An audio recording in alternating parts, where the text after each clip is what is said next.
Les expressions qui ont marqué la monarchie anglaise et qui sont d'origine française. Annus horribilis. Locution qui signifie « année horrible » en latin, mais qui vient directement de la bouche de la reine d'Angleterre en 1992, à l'occasion de ses 40 ans de règne, et que tout ne s'est pas déroulé comme prévu.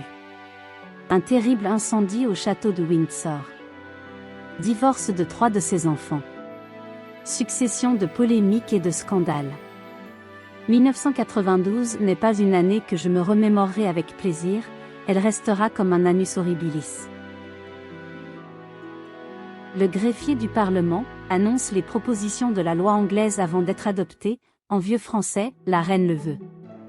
L'expression remonte à 1066, pendant la conquête normande de l'Angleterre par Guillaume le Conquérant.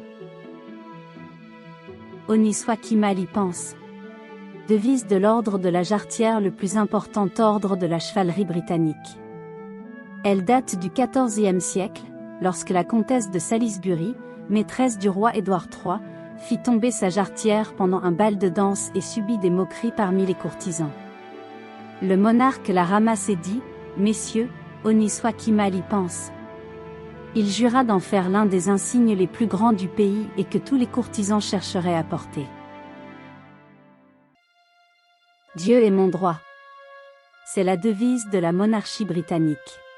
On la trouve sur les armoiries royales du Royaume-Uni, souvent sur le fronton des vieux bâtiments londoniens ou sur le passeport des Britanniques.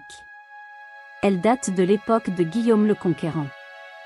Lors de son accession au trône, Henri IV manifeste la volonté de garder le normand comme langue à la cour et choisit « Dieu est mon droit » comme devise pour le royaume d'Angleterre.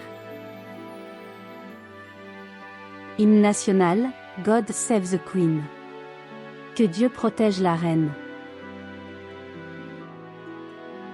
En 1686, le roi Louis XIV tombe malade suite à une fissure anale. L'intervention même risquée s'est bien déroulée.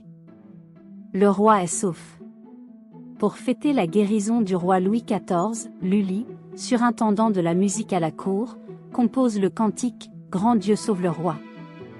Le chant est devenu incontournable à Versailles. En 1714, le compositeur officiel de la couronne britannique, George Friedrich Handel, fasciné par la chanson de Lully lors de son séjour à Versailles, l'adopte et adapte le texte en anglais.